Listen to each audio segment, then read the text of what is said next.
안녕하세요. 이윤호의 고전읽기입니다.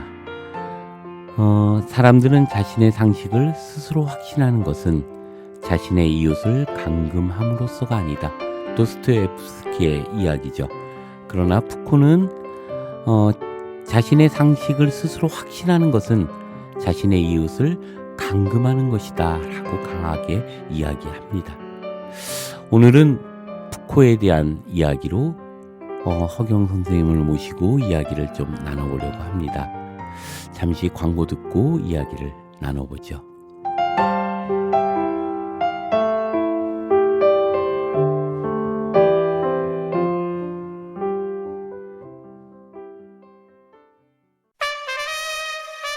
국민라디오 개국부터 지금까지 쭉 우리 대리운전 1544-941 국민 대리운전, 이번엔 꼭 국민 대리운전을 부르리. 대리 운전은 꼭 국민 대리운전. 공정언론 국민TV와 끝까지 함께하겠습니다.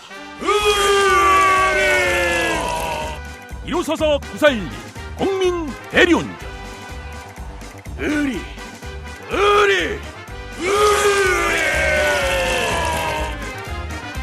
1544-941 국민 대리운전. 대한민국 투어, 우리 국민TV 남덕수 조합원님께서 운영하시는 이 대한민국 투어. 이분이 그 20년 경력의 베테랑입니다. 이분의 어떤 경험을 여러분께서는 그냥 버스에 앉아가지고 네. 다 빼먹는 거예요. 20년 동안 쌓아둔 그 빅데이터. 그렇죠. 버스가 이제 28인승 최고급 리무진 버스도 있고 45인승 좀 더 많은 분들이 타실 수 있는 이런 버스도 있으니까 고급진 여행도 바로 남덕수 조합원님과 함께라면 가능하다. 네. 문의 전화는요 1599-2686번입니다. 1599-2686. 버스 여행하면 2686이 딱 생각이 나네요 벌써. 네. 1599-2686번 아니면 네이버나 다음 같은 그 검색창에서 대한민국 투어 이렇게 검색하셔도 되고요. 그리고 웹사이트 대한민국 투어 한글로 쓰시면 됩니다. 대한민국 투어.kr 이렇게 검색하셔도 언제든 들어가실 수 있으니까 우리나라 국내 여행들 또 많이 애용하시기 바라겠습니다. 대한민국 투어였습니다. 오늘은 허경 선생님을 모시고 이야기를 나눠보려고 합니다. 어서 오세요, 선생님. 안녕하세요. 예. 어쨌거나 국내에 많지 않은 푸코 전공하셨던 선생님이신데요. 오늘은 이제 차분히 우리가 푸코가 우리 사회에 던지는 질문들을 가지고 이야기를 좀 나눠볼까 하는데요. 먼저 푸코에 대한 좀 간단한 설명을 좀 해주시겠어요? 푸코는 누구이고 또 어떤 맥락 속에서 질문을 던졌는지 뭐 이런 것들을 한번 얘기 좀 해주시죠. 네, 일단 푸코라는 사람은 프랑스 사람이고요. 1926년에 프랑스에서 태어나서 1984년에 죽었습니다. 일단 푸코는 1926년에 프랑스의 그 뿌아티에라고 하는 작은 소도시가 있는데요. 거기서 데카르트도 공부를 했고 그 작은 소도시인데 뭐 그렇게 옛날에는 상당히 중요하다고도 할 수 있었는데 지금은 그 여러 개의 작은 도시들 중에 하나고요. 푸코는 나중에 그 뿌아티에라고 하는 도시에 대해서 굉장히 그 숨막히는 지방 소도시의 푸코의 표현을 빌면 뿌띠 부르조아 그런 어떤 숨막히는 그 빨리 떠나고 싶었다. 뭐 이런 말을 합니다. 근데 여기서 푸코의 가계를 좀 말씀을 드려봐야 되는데 푸코의 아버지, 할아버지, 외할아버지가 다 뿌아티에의 외과 의사였고 해부학과의 정교수 뭐 이런 것 같지는 않고 객원으로 하여튼 교수님들이셨어요. 그래서 푸코를 그 아버지가 외과 의사 가업을 잇게 하려고 하죠. 근데 푸코는 뭐 의학을 해도 되겠지만 꼭 의학보다는 뭐 광의의 인문학 같은 거를 하고 싶어 했죠.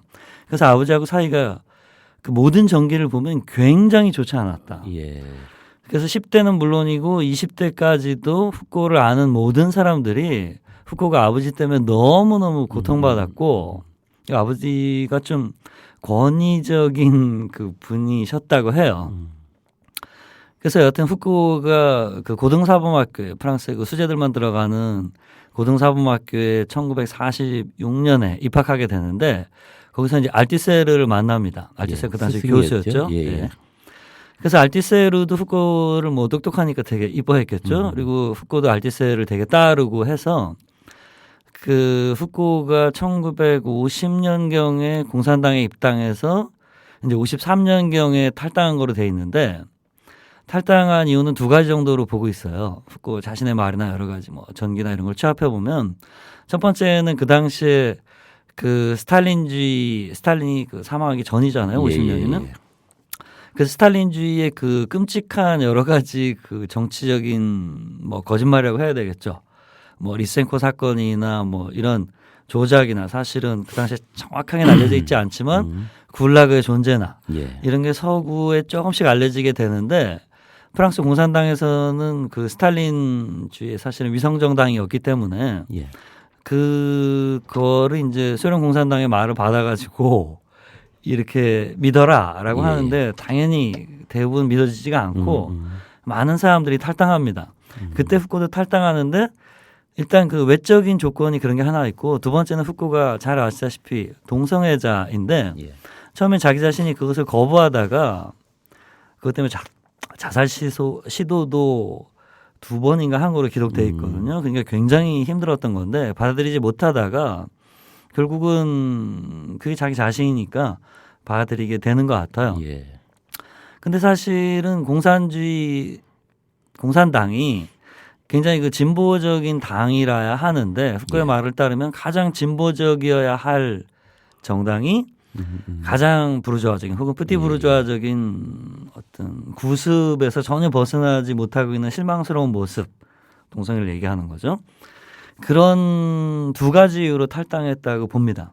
그다음에 후쿠오가 그 뿌아티에라는 그 지방 소도시 우리나라도 비슷할 수 어떤 부분에서 예. 있는데요. 뭐 서울도 마찬가지지만 그럴 수 있는데 더군다나 그 아버지 권위주의적인 아버지와의 뜻이 맞지 않는 뭐 싸웠다고 돼 있지만 실제로 보면 아버지와 아들의 사이이기 때문에 싸운 게 아니라 후쿠오가 일방적으로 당한 그냥 거죠. 고통을 당하는 거거든요. 그래서 후쿠오가 프랑스 사회의 그 뿌띠부르주아적인 이 모습에 자기가 적응을 잘 못했다. 못한다. 그래서 20대까지 후쿠오를 알던 모든 사람들은 후쿠오가 물론 똑똑하고 너무나 냉철한 사람이지만 너무 우울하고 어둡고 공격적이고 또 알코올 중독에도 빠졌던 것 같고 예. 그래서 후쿠오가 프랑스를 떠나고 싶어 합니다. 그때 연결이 돼서 이제 스웨덴 웁살라에 가게 되고 그 스웨덴 웁살라 대학의 도서관이 북구에서 처음 생긴 대학이자 그 도서관이 가장 좋은 유서 깊은 대학 도서관입니다. 그래서 거기에서 온갖 자료를 찾아서 이 광계 역사라고 하는 자기 박사 논문을 제출하죠. 근데 마치 베냐민의 교수 자격 시험에서 베냐민이 떨어진 것처럼 후쿠오가 재미있게도 그 스웨덴에서 박사학위를 이 광계 역사를 제출했는데 그 지도 교수가 그거를 그 탈락시킵니다. 예. 못 받아주겠다. 그래서 후쿠오가 그러면 하고서 이제 그 프랑스에 자기 원래 은사들인 깡길렘이나 이폴리트나 이런 사람들한테 보여주죠. 그리고 그 석학들이 이게 박사 논문이란 말인가 이런 훌륭한 이렇게 해가지고 소르본네 대학에서 박사학위를 받죠. 예. 그 사이 이제 그게 1960년의 일인데 그 사이에 후쿠오가 스웨덴의 웁살라의 그 프랑스 대사관의 문화참사관, 그다음에 폴란드 바르샤바, 그다음에 서독 함부르크 이렇게 그 프랑스 문화원장이나 문화참사관 같은 직을 계속 합니다.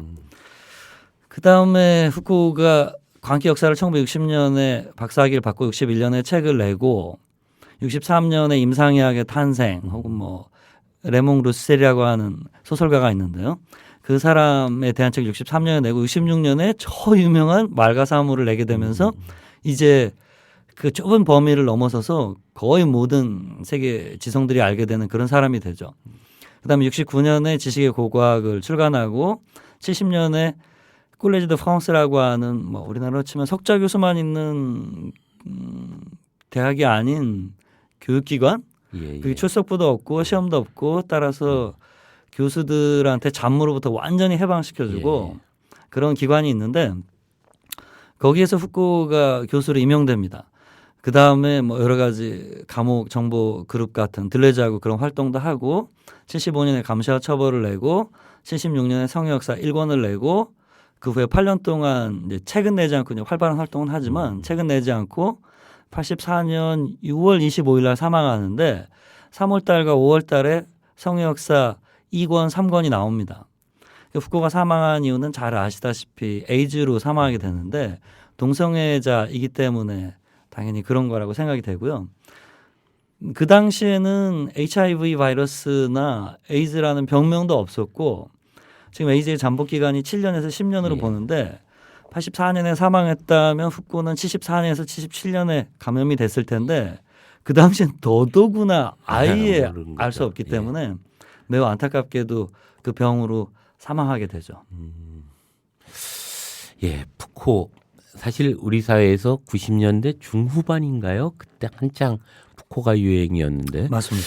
최근에 다시 이제 정치의 격변기를 걷고 다양한 이제 뭐라고 할까요? 혼란기를 겪으면서 다시 푸코가 주목되고 있고 최근에 이제 사회를 보호해야 된다 뭐 이런 류의 그 강연집 이 책이 번역되면서 다시 푸코가 주목을 끌기 시작합니다. 적어도 한국 사회에서 푸코는 대단히 지속적인 어떤 의미들을 가지고 있었고 특히 현대 철학에서 푸코의 영향은 대단히 지대하지 않았나 이런 생각도 또한 들게 됩니다. 자, 오늘은 이제 푸코의 박사학위 논문이었던 관계 역사를 가지고 이제 이야기를 좀 나눠보려고 하는데요. 물론 관계 역사와 더불어서 이제 나머지에 관련된 이야기들을 함께 나눌 텐데 어떠세요? 푸코가 갖고 있는 의미라고 할까요? 푸코가 갖는 어떤 사유의 어떤 질문들, 적어도 이제 철학이라고 하는 것이 그 시대에 어떤 질문을 던지는 것인데 무엇을 질문하려고 했고 그리고 그 시대에 어떤 맥락에서 푸코의 사유는 시작됐는지 또 특히 관계의 역사라고 하는 책은 푸코 전기를 보면은 엄청난 이제 결국 충격을 줬던 책이었고 국가 박사학위의 어떤 심사에 통과됐던 거대한 책이기도 합니다. 이 책의 내용 그리고 그 관계 역사를 쓰게 된 푸코의 의미에 대한 것들을 좀 한번 좀 설명을 해주시죠. 네, 이런 아주 기본적인 질문이 제일 어려운 질문이죠. 그렇죠. 예. 제가 이제 후쿠를 전공한 지 지금 거의 27, 8년 됐는데요. 많은 분들이 그런 질문 해주세요. 후쿠가 뭐 이렇게 질문하시는 거죠. 후쿠가 하고 싶은 말은 그래서 뭐야? 혹은 후쿠를 오늘 우리가 읽어야 되는 이유가 뭡니까? 이 한 문장으로 질문이 요약해봐 이런 거죠. 한마디로 얘기해봐 뭐 이런 건데 그 정말 어려운 답인데요. 몇 번 받다 보니까 그 저도 나름의 대답은 준비한 게 있어요. 근데 뭐 그게 제가 후쿠 자신도 아니고 후쿠의 무슨 변호사 대리인도 아니고 예. 그냥 후쿠를 연구하는 한 사람으로서 또 한 명의 사람으로서 저가 나름대로 생각해 보는 대답은 있는데요. 후쿠의 후쿠가 뭐 철학자인지 뭐 반철학자인지 반철학자로서의 철학자인지 뭔지 알 수 없는데 뭐 명칭은 그렇게 중요하다고 생각되지 않고요. 후쿠가 자신의 동시대에 가지고 있었던 그 지적인 문제의식이 있거든요. 예. 그 문제의식을 정확하게 알아야 오늘 우리한테 후쿠가 어떤 의미가 있을 수 있는지도 이제 나올 수 있다고 생각하는데요. 후쿠 같은 경우에는 특히 갑자기 죽게 된 게 아니라 1984년에 에이즈로 사망하는데 한 3, 4년 전에는 후쿠가 자신이 죽게 될 거라는 걸 압니다. 그래서 그 마치 일종의 버킷리스트라고 할까요? 어떤 사람은 뭐 여행을 가고 어떤 사람은 뭘 하고 뭘 할 텐데 후쿠 같은 경우에는 다른 일도 뭐 안 한 건 아니겠지만 자신이 쓰려고 했던 책들을 정리하고 또 뭐라고 할까요? 일종의 자신의 지적 유언장이라고 할까요? 예. 그런 몇 개의 논문들을 정리된 형태로 자신의 일생의 작업들을 정리된 형태로 이렇게 발표를 하는데 그 내용에 보면 일관된 하나의 어떤 주제를 찾을 수 있다고 저는 생각합니다. 그게 뭐냐면 보편성에 대한 공격입니다. 그러니까 보편성이라는 거는 일반 분들이 생각하시듯이 어떤 그런 보편적인 그런 단순한 하늘에서 떨어진 추상명사가 아니라 서양의 특수한 맥락을 갖는 일종의 고유명사라고도 할 수 있는데요. 후코는 이렇게 말하는 겁니다. 보편성이라는 게 철학에서 필연성을 항상 담재하고 있는 거로 돼 있거든요. 예. 그래서 유니버설이라고 하는 그 말에 있는 것처럼 개수가 한 개고 그 개수가 한 개라는 거는 뭐 좀 변형이 되면 절대적도 되고 유일한 것도 되고 혹은 객관적도 되고 뭐 중립적도 되고 해서 한마디로 진리, 예. 플라톤이 얘기하는 의미로 에피스테메, 소피아 뭐 이런 뉘앙스가 있어요. 근데 이 진리라는 건 단순하게 얘기해서 뭐냐면 변하지 않는 겁니다. 예. 근데 후코는 보편성이 철학적 근거를 제공해 주는 이 세계의 모습이 자연적이고 보편적인 필연적인 변화 불가능한 모습이라면 변화가 혹은 후코의 단어를 쓰면 트랜스포메이션, 트랜스포마시온인데요. 변형 혹은 변환이라고 말하는데 변화가 불가능하다는 겁니다. 그래서 사람들이 무엇인가를 바꾸려고 할 때 예를 들어서 그게 자연 법칙이고 혹은 옛날 버전을 하면 뭐 그게 섭리고 예. 그게 보편적이고 그게 이 세계와 우주의 인간의 본질이다라고 박아버리면 그 변화시키려고 하는 노력의 가능성 자체가 파괴된다고 보는 거예요. 예. 그래서 지금의 이 세계가 만족스럽지 못하고 다른 방식으로 세계를 보고 싶다면 예. 가장 먼저 파괴돼야 되는 개념이 보편성이라고 보는 겁니다. 그래서 이 보편성에 대한 공격을 계속 지속적으로 내가 평생 동안 해왔다. 그러니까 우리가 보편적이라고 믿는 것이 사실은 특정 시대의 특정 집단의 사회의 특정 문화, 장소의 특정인들에 의해서 구성된 것에 불과하다. 그리고 보편성 개념 자체가 바로 그렇게 구성된 역사적, 정치적, 예. 사회적, 문화적으로 구성된 생산물이다. 예. 이런 말을 하는 거죠. 이 모든 얘기를 정리하는 후코의 한마디가 있는데 제가 볼 때 후코의 어떤 연구자도 이걸 강조하고 있지 않은데 제가 볼 때는 후코가 모든 말 중에 제일 중요한 말이 이거라고 생각합니다. 후코가 70년대 중반쯤에 인터뷰에서 이런 말을 합니다. 나는 지도도 달력도 없는 것에 대해서는 말하지 않습니다. 그러면서 예를 드는 게 가령 뭐 플라톤은 말할 것도 없고 데카르트나 칸트의 철학을 보십시오. 그 사람들이 말하는 나라든지 자아라든지 세계나 보편 개념은 지도와 역사가 없이 지도와 역사를 초월해서 예, 예. 어디에나 보편적으로 적용 예, 예. 가능한 거라고 진리라는 말한다는 거죠. 거죠. 예, 예. 근데 후코는 그러한 생각 자체가 보편적인 게 아니라 그 특정 시대의 특정한 사람들의 특정 지역의 인간들에 의해서 만들어진 개념이다.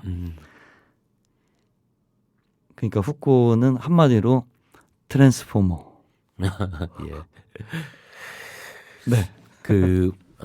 결국 그 푸코는 어떤 면에서 그러한 보편성의 가치 문제를 광기라고 하는 것들의 역사적인 것들을 추적함으로써 그것의 의미들을 이제 증명해 나가려고 했던 거고요.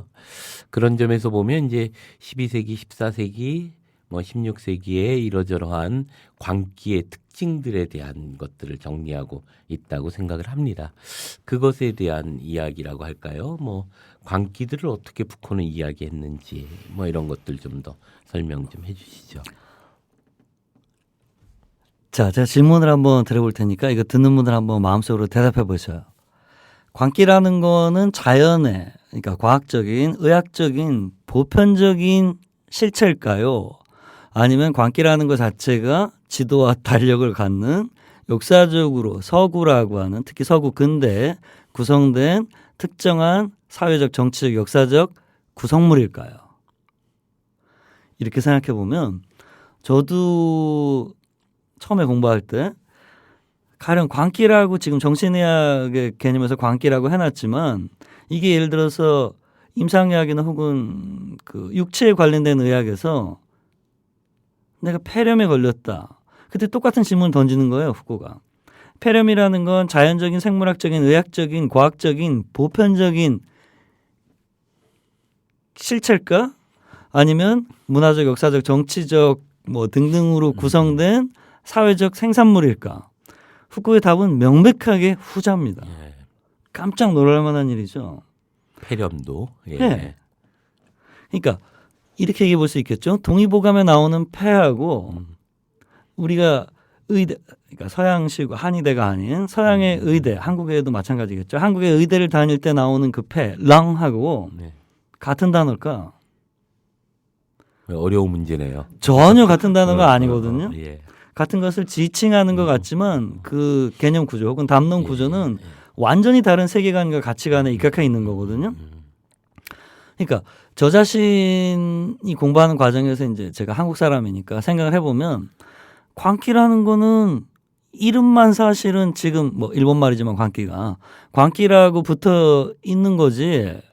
광기라는 거는 서양 사람들이 18, 19세기 말 이후에 이제 만들어진 개념이라고 후쿠는 말하는데 그 사람들이 이름만 붙였을 뿐이지 가령 15세기에 서양 사람이건 잉카 사람이건 예. 북아메리카 사람이건 조선 사람이건 광기라는 건 가령 뭐 우울증 혹은 뭐 편집증 그런 거에 해당되는 어떤 자연적인 의학적인 생리학적인 생물학적인 병리학적인 실체는 있는 게 아닐까? 예, 예.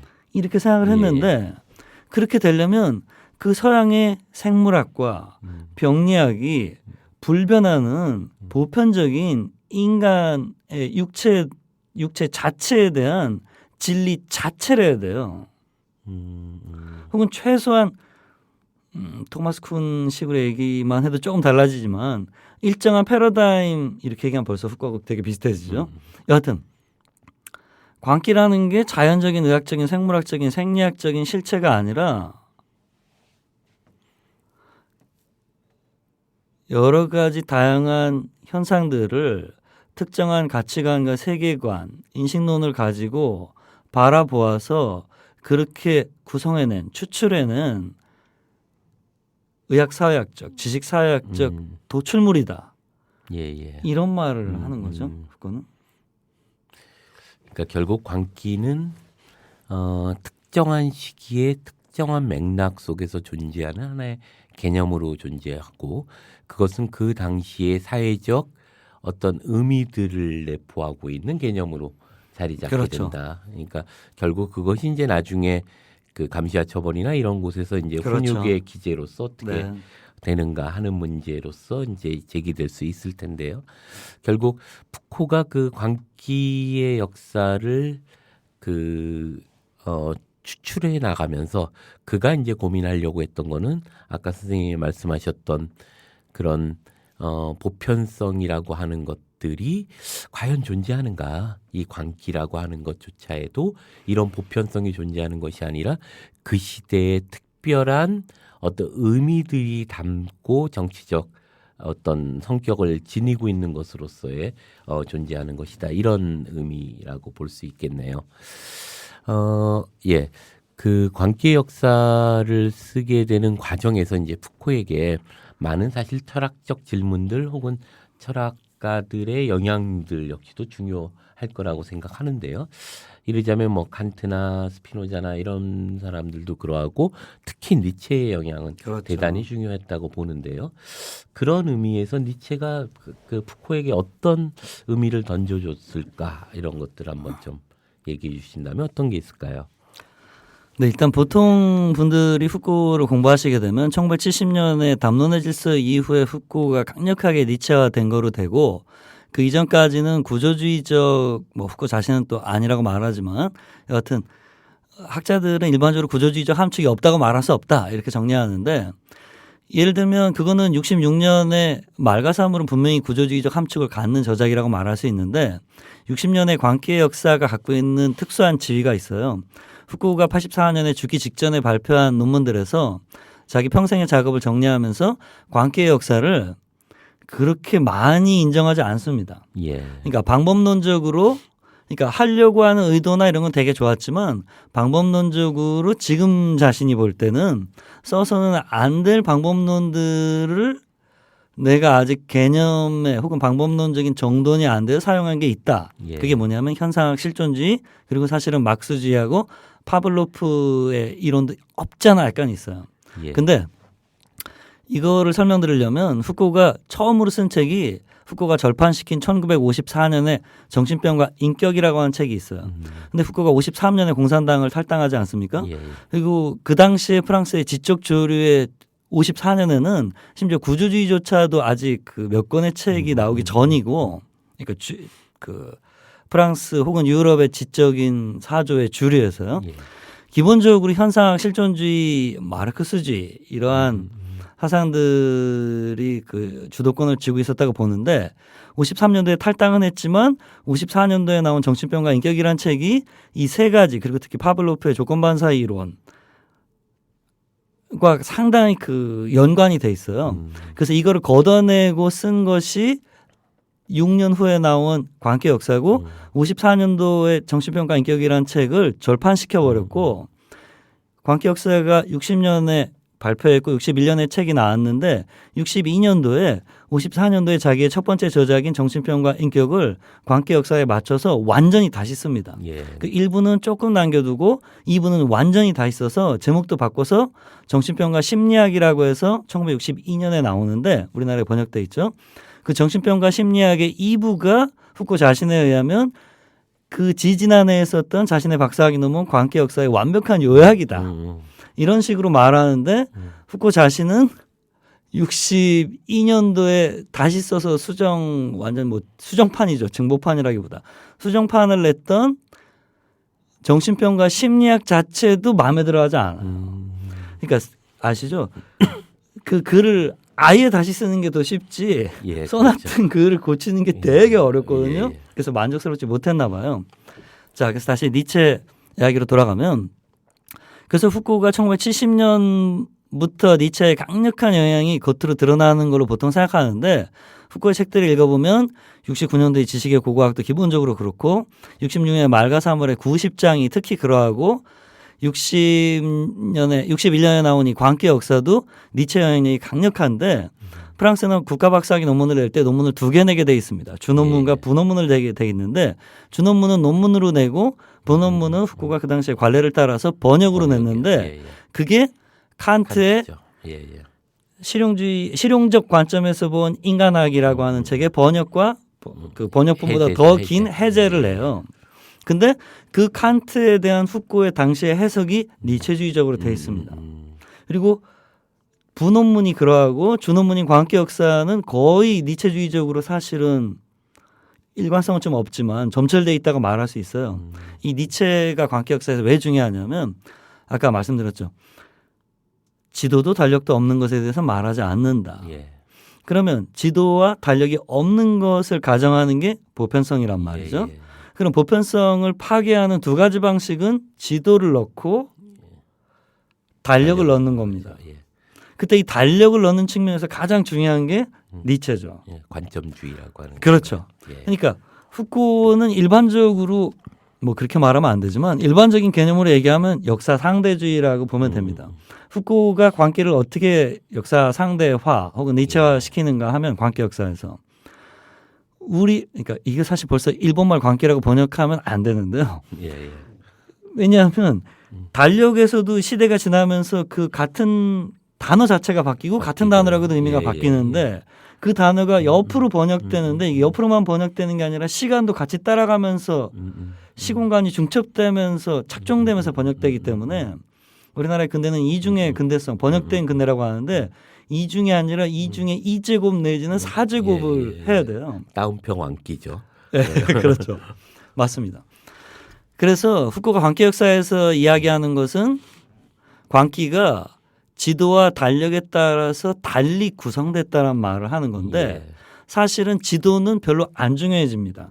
왜냐하면 후코는 자기가 서양만 얘기하면서 서양만 얘기하고 있다고 말하는 거의 최초의 사상가들의 첫 세대에 속하는 인물이에요.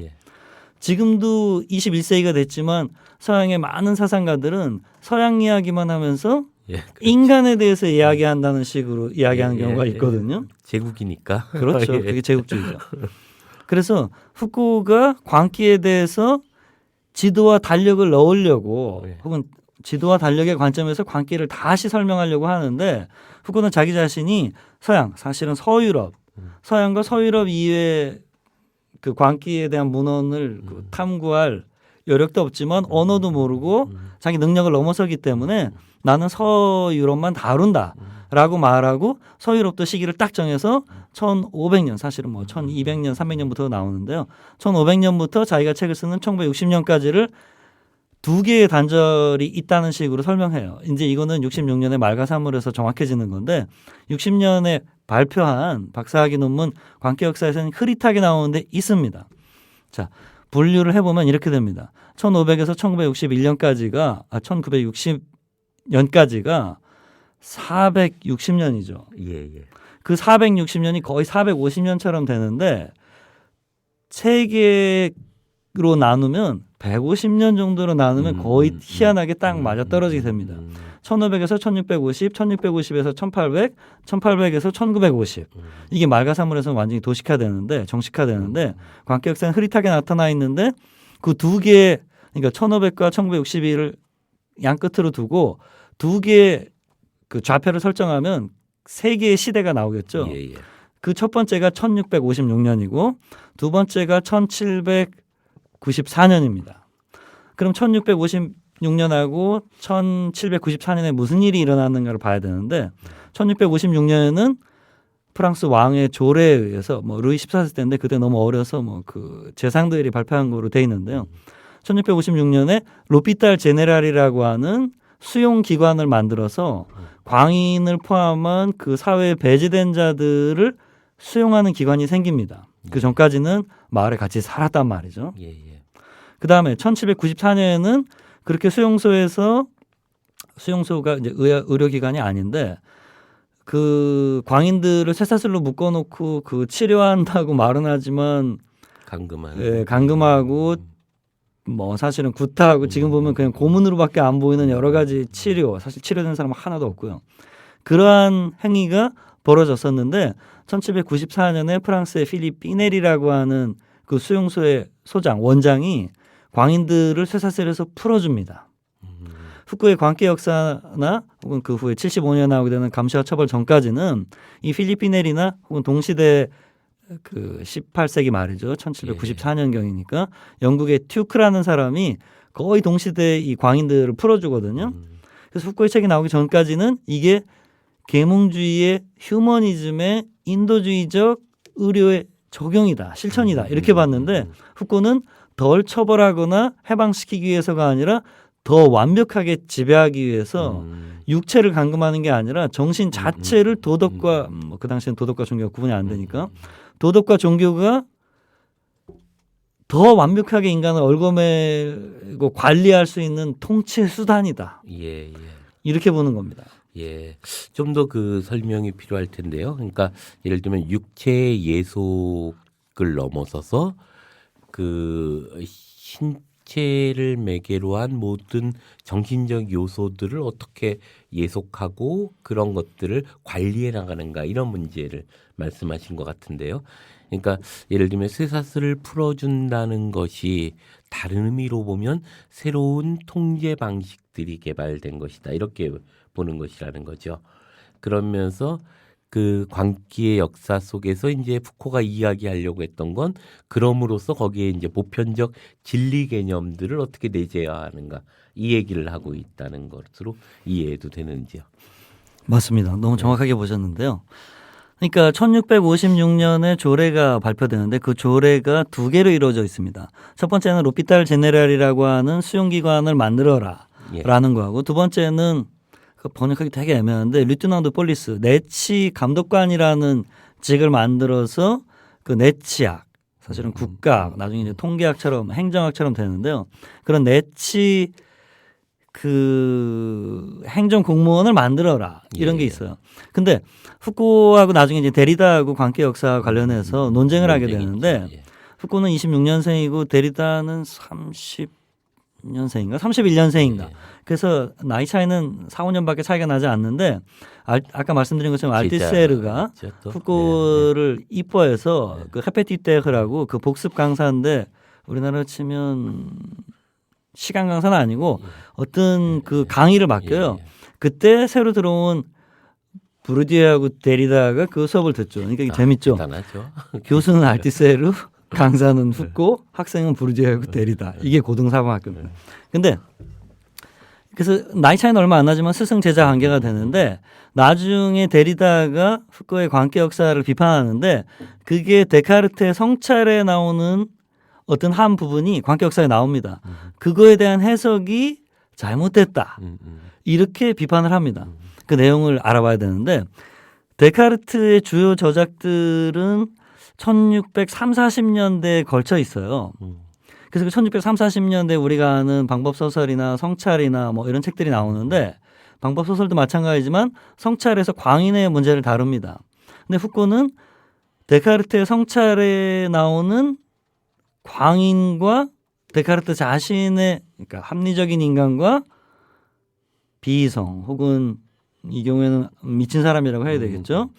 자기 몸이 이제 데카르트 같은 얘가 내 몸이 유리로 돼 있다거나 뭐 이렇게 믿고 있는 사람인데 그런 가능성마저도 데카르트가 방법적 회의를 통해서 하다가 아니 이건 미친 사람이 아닌가 하고 자기를 구분한다는 겁니다.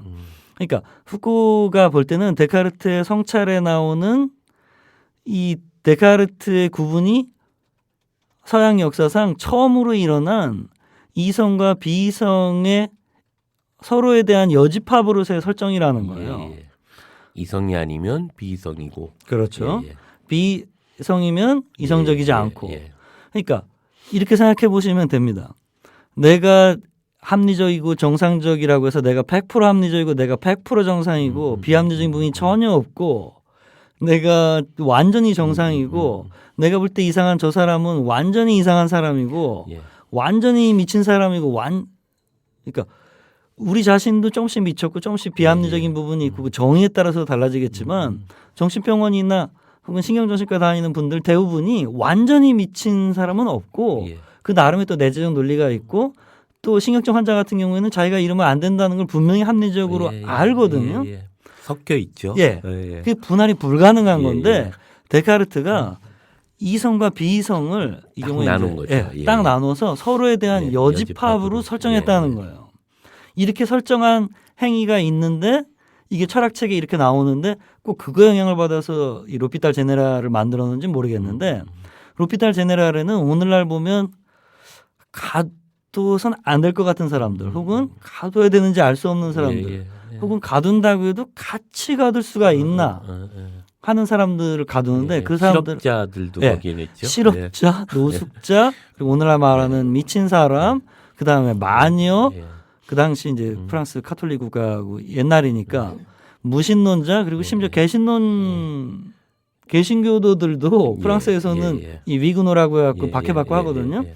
그런 사람들, 그 다음에 뭐 사기꾼, 그 다음에 강도, 예. 정치적 다 한꺼번에. 양심수 예. 이런 사람들을 그 다음에 매매춘하는 여성분들 뭐 이런 사람들을 다 가두는데 우리 같은 백수도 다 이제 들어가는 거죠.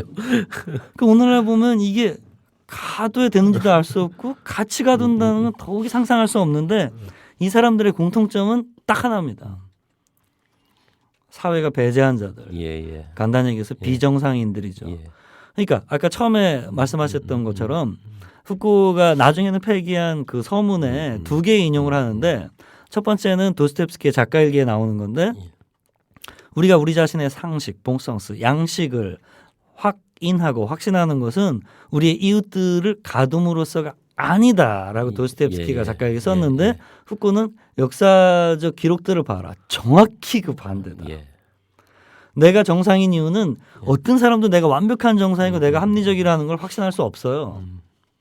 그런데 너보다는 정상이고 너보다는 합리적인 게 네가 워낙 비합리적이고 네가 워낙 비정상이기 때문에 나는 너처럼 비정상은 아니다가 가능하게 된다고 보는 거죠. 예.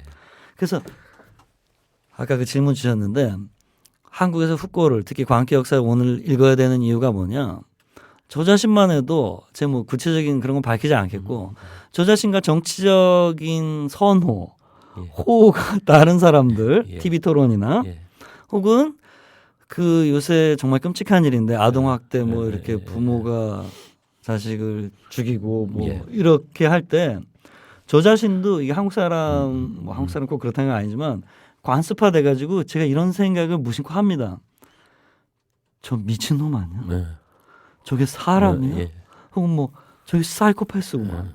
이렇게 그 사람들을 저로부터 분리해서 외제화시켜서 나도 뭐 정상은 아니고 나도 안 미친 건 아니고 나도 꼭 합리적이라는 건 아니지만 나도 저런 정도는 아니고 저런 사람들은 사회에서 제거돼야 되고 저 사람들 없어져야 되고 이런 생각을 하는데 이렇게 정리해 보겠습니다. 제 제자 중에 한 친구가 저도 이제 프랑스에서 9년을 유학했으니까 그 친구 유럽을 여행을 갔다 왔는데요. 유럽 여행을 다 좋았는데 자기가 어땠어? 가보니까 어때? 그러니까 되게 좋았는데 하나는 우리나라가 더 좋은 것 같더라고요. 그러는 겁니다. 그래서 뭐가 좋았는데 그랬더니 거기는 불황자나 노숙자들이 길거리에 너무 많아요. 여기나 무섭고 좀 더럽고 불편하더라고요. 남학생들도 그렇게 얘기하는 거예요. 그 제가 그 말을 듣고 제가 이 후쿠를 전공하니까 그게 과연 꼭 좋은 걸까? 우리는 너무 깨끗하죠. 예. 예. 맞아요. 그 80년의 기억 속에서 제가 고등학교 3학년 맞습니다. 때 예. 재밌는 기억이 있는데 그때 이제 순화교육 대상자라는 게 있었어요. 그러니까 사회안전법이라는 게 통과됐었고 네, 압니다. 사회가 안전하기 위해서 지금 어떤 여지를 보이는 사람들을 교육시켜야 된다는 거예요. 그러면서 그때 만들어진 게 그 삼천교육대죠.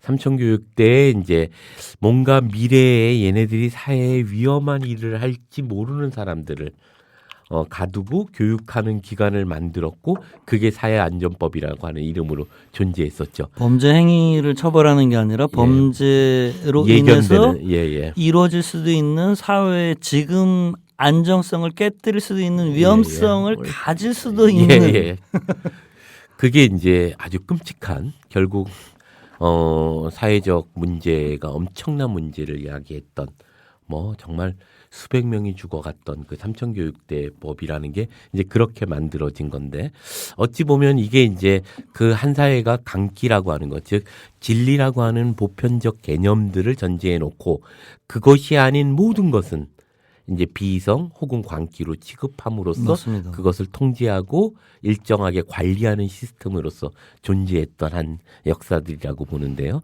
그런 점에서 이제 한국 사회라고 하는 것이 일정하게 우리는 보편적 가치라고 하는 것이 너무나도 강한 사회였고 적어도 그것이 이제 집단이라는 엄청난 힘을 통해서 이제 규정되었던 사회이고 지금 아까 예를 들어서 말씀하셨던 우리가 TV나 요즘 사건들을 보면서 그냥 너무 쉽게 미친 거 아니야? 라고 얘기하는 것이 가능해지고 심지어 자기 자신에 대해서도 그렇게 생각하게 됩니다.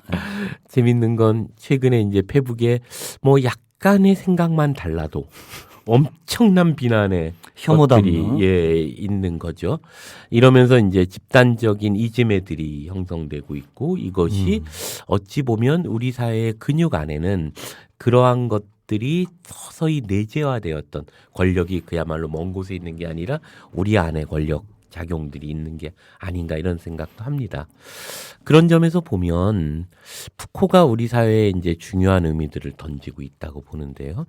적어도 저는 선생님 주제가 아마 그러실 텐데 언젠가 제가 선생님한테 여쭤봤을 때 이 동양 사상과 이제 푸코 지금 오늘에서의 푸코가 우리에게 중요한 의미를 가질 것이다. 뭐 이런 말씀을 하신 적이 있는 것 같은데요. 그러니까 그 20세기 말에 어떤 서양의 의미를 던져줬던 다른 의미로 보면 제국주의자로서의 푸코가 아니라 지금 우리에게 있어서 푸코라는 게 무엇인가 이런 것들에 대해서는 우리가 좀 더 성찰할 필요가 있고 그런 점에서 이제 동양 사상 혹은 한국 사상과의 푸코의 관계들에 대한 어떤 연구 주제라고 할까요? 뭐 이런 게 있으실 텐데 어떠세요? 그런 이야기도 좀 같이 좀 나눠보죠. 네, 그 후쿠가 오늘 우리에게 어떤 의미가 있는가 이런 고민은 저도 당연히 한 사람으로 하게 되는데요. 일단 첫 번째는 후쿠는 그 우리가 누군지 누가 정하는지 누가 정하면 그게 보편적인지 그건 맞는지 그 우리라고 말하는 건 어떤 담론 효과를 창출하는지 그래서 후쿠의 지식의 고고학에 가장 영향을 받아서 그 직후에 나온 책이 에드워드 사이드의 오리엔탈리즘이고 동양 사상이나 한국 사상 혹은 우리에 대해서 얘기할 때 그 우리가 실체가 아니라 타자화된 대상화된 그렇죠. 그리고 주체와 대상화가 동시에 일어나는 그 지식 권력 주체화의 동시적인 상관관계에서 우리가 생겨난다는 거거든요. 그래서 저는 일단 푸코는 서구적 보편성이 보편성 자체가 아니라고 말하는 사람이기 때문에 비서구적 보편성이 가능할 수 있다는 그 이론적인 어떤 여백을 남겨둡니다. 예를 들면 의학이 과학이고 과학이 진리인데 그 과학은 서양 과학일 텐데 서양 과학이 아닌 비서양 과학은 보편적이지 않다는 건데 예를 들면 어떤 사람이 이렇게 말한다면 그 보편주의자는 필연적으로 서구적 보편주의자일 테고 자신의 의도와도 상관없이 자기가 알거나 모르거나 상관없이 서구주의자가 되게 돼 있고 따라서 우리가 해야 될 일은 우리 걸 빨리 버리고 서구 걸 받아들여야 된다고 생각할 수도 있는데 저는 그게 바로 제국의 논리라고 생각하고요. 제국의 논리를 정당화하는 메커니즘, 장치로서의 보편성 담론이라고 생각하고 그 보편성 개념 자체가 특정 시대의 특정한 일반성이라는 거죠. 그 후코는 일반성이라고 하는데 그러니까 상대적인 보편성인 거죠. 근데 상대적 보편성이란 말은 그 자체로 형용 모순이기 때문에 쓰지 않고 그러니까 상대적 보편성이라고 하면 되지 않냐라고 이제 말할 수도 있겠지만 보편성은 그렇게 쓰지 않고 상대적이지 않은 걸 보편적이라고 철학에서 부르거든요. 그래서 상대적 보편성, 상황에 따른 그 상황에는 정답이 있고 일정한 보편성이 뭐 합이든 뭐든 있을 수 있겠죠. 그걸 후코가 일반성이라고 부르는데 그 일반성들 중에 하나가 서양의 이른바 자기가 말하는 자기 스스로는 절대적이라고 말하는 그 보편성이라는 거예요. 그래서 서양 과학이 보편적인 것처럼 비서양 과학도 보편적일 수 있는데 문제는 서양과 비서양이 정말 있는지 그리고 보편성 개념에 대한 그 인식론적인 반성적 검토가 없이 그렇게 함부로 얘기해도 되는지 이런 부분을 얘기하지 않으면 굉장히 위험해질 수가 있죠. 그 저항적 민족주의 담론은 사실 필요한 거고 올바른 거라고 말할 수 있는데 정치적으로 그게 이제 그렇게 되면 약간 국수주의 내지는 나쁜 의미의 모든 나라가 처음에는 당하다가 그거를 넘어서서 이제 우리가 당한 걸 갚아줄게 이렇게 갈 수밖에 없게 돼 있기 때문에 되게 그 조심해야 된다고 생각합니다. 그렇죠. 예, 이제 그 푸코가 정말 우리 사회에 던져주는 여러 가지 것들에 대해서 살펴봤습니다. 이르자면 우리가 믿고 있는 진리라고 하는 것, 보편성이라고 하는 것은 정당화할 수 있는가, 또 그것조차도 우리 사회에서 제국적 어떤 그 내면적 사유들을 전제로 하고 있는 것이 아닌가. 그 안에서 이런 것들을 함께 우리가 좀 고민하면서 우리에게 정말 중요한 철학적인 어떤 성찰이 무엇인가를 고민해야 되는 것이 우리에게 남아있는 과제는 아닐까 이런 생각을 하는데요. 마지막으로 뭐라고 할까요? 푸코를 통해서 이 방송을 들으시는 청취자분들에게 푸코 이것만큼은 좀 한번 좀 고민해보고 뭘 좀 이런 책들은 좀 읽어보는 게 어떻겠냐 뭐 이렇게 좀 얘기해 주실 게 있으면 좀 말씀해 주시죠. 네, 일단 후코를 읽을 때 어떤 걸 염두에 두면 더 좋을까? 이건 뭐 정답은 당연히 아니고요. 제가 하나의 제안을 드려보자면 책하고 같이 일단 후코는 내 바깥에 악을 두고 내 바깥에 폭력을 두고 내 바깥에 권력을 둬서 그 사람들을 제거하면 이 세상이 맑고 깨끗해질 거라고 하는 이 생각 자체가 굉장히 위험한 또 하나의 그 권력 힘의 의지라고 보는 거죠. 근데 이 힘의 의지라는 건 후코나 니체한테 꼭 나쁜 뜻도 심지어 아닌데 그러니까 내가 나 자신이 나기 위해서 나는 나답지 않은 것들을 나로부터도 제거하고 그거를 투사해서 외부에 실체화해서 그러한 내가 인정하고 싶지 않은 나 혹은 내가 벗어던진 나 내가 돼서는 안 되는 나를 다른 사람들 사이에서 나누거든요. 그러니까 그게 나와 니네들 우리 편과 나쁜 놈 만화 영화에 나오듯이 예. 우리 편과 쟤네 편이 아니라 우리 편과 나쁜 편도 아니고 나쁜 놈. 예. 그래서 니네만 제거되면 이 사회가 좋을 거라는 식으로 설정을 해놓을 수가 있는데 그렇게 하면 안 되고 나 자신을 나누는 거죠. 예, 예. 나의 폭력, 그러니까 무조건 폭력이지만 어떤 폭력밖에는 그러니까 폭력을 하냐 안 하냐가 아니라 이 폭력이냐 저 폭력이냐 사이에밖에 선택할 수 없다고 니체나 후코는 보는 거기 때문에 나의 폭력성을 인정하고 가령 제가 이 핸드폰 인도나 중국에서 그 어린아이들이나 여성분들이나 그 노동자분들이 그렇게 착취당하지 않으면 제가 신고 있는 이 신발, 이 핸드폰, 이 마이크 이거 이 가격에 못 삽니다. 이 세계는 못 돌아가게 돼 있어요. 그래서 내가 아느냐 모르냐의 문제지 나는 거의 무조건 일정한 착취를 하고 있는데 그 착취를 하고 있다고 해서 그럼 내가 나쁜 놈이니까 죽어야 되냐 이렇다기보다는 내가 운동장이 기울어져 있을 때 적극적으로 나쁜 짓을 알고 하는 건 정말 나쁜 짓이겠지만 운동장이 기울어져 있을 때 중립을 취하는 것마저도 이게 그 기득권에 기울어진 운동장에 가령 한국에서 어떤 남편이 그 아내하고의 그 시댁과의 관계에서 그 보통은 적절히 이용하면서 그 올라타서 기득권을 누리겠죠 남성들이. 예. 근데 중립만 취한다고 해도 그 한국 사회 여성은 어떤 경우이든 기본적으로 그 피해를 보게 돼 있어요. 예. 그렇죠. 이런 운동장이 얘기를 후권을 예. 하는 거거든요. 예, 예.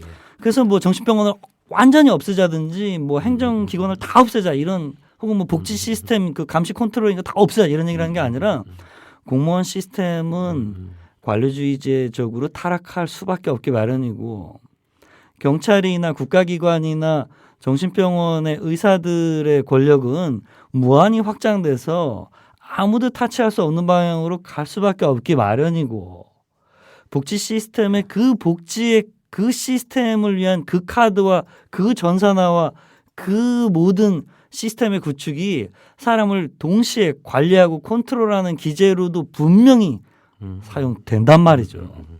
이거에 대해서 명확하게 그 시놉티즘이라고 해서 하죠. 그 일방적인 피억압자들에 대한 감시와 처벌만이 아니라 이 상호적인 감시와 처벌을 그 만들어내려고 하는 그런 어떤 시민 의식이라고 할까요? 예, 예. 그런 각성이 저는 분명히 필요하다고 봅니다. 예. 관련해서 그 책을 몇 권 추천해 달라고 말씀해 주셨는데 후코 책들은 사실은 너무 어려워서 예.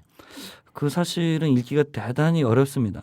제가 볼 때 한 사상가가 어떤 나라에 그 사상을 받아들인 나라에 흡수된다는 거는 일단 좋은 그 나라 말로 번역이 상당 부분은 돼야 되고 또 특히 그 나라의 연구자가 지식인이 그 나라의 문제의식으로 뭐 그 개인이 그 나라를 대표하는 건 아니겠지만 그 나라의 문제의식으로 그 나라의 상황에서 그 나라에 적합한 어떤 부분들을 찾아내는 거라고 생각하거든요. 그 자체에 대한 연구와 마찬가지로. 그런 면에서 책들이 좀 어렵지만 이제 그 유학하신 분들도 많이 돌아왔고 저나 특히 심세강 선생님이나 뭐 기존에도 여러분들이 계신데 그런 분들의 번역도 있고 새로운 책들이 나옵니다. 그래서 그런 책들을 함께 보시면 좋겠고 가장 추천해 드릴 만한 책은 그것도 아주 쉽지는 않지만 그 디디에 리봉이라고 하는 그 사람도 동성애자 게이 액티비스트인데 그 사람이 뭐 지금은 대학 교수죠. 예. 그 사람이 쓴 미셸 푸코 1926, 1984라고 하는 책이 있어요. 그 책이 정말 잘 쓴 책입니다. 후코뿐만 아니라 그 후코가 살았을 때의 동시대의 지적인 지형도를 너무 탁월하게 그려준 책입니다. 네. 맞아요. 그 책을 정말 읽으면서 푸코를 정말 읽고 싶게 만들었던 맞습니다. 책이죠. 예, 오늘은 푸코에 대한 이야기를 가지고 우리 사회에 무엇을 성찰해야 하는지를 이야기를 나눠봤습니다. 이러자면 진리의 반대는 의심이 아니라 확신인 우리의 현실의 문제들을 한번 짚어보는 걸로 이야기를 좀 마무리해야 될 것 같고요. 오늘 나와주셔서 고맙습니다. 감사합니다. 예, 다음 주에 다시 다른 주제로 또 뵙겠습니다. 예, 감사합니다.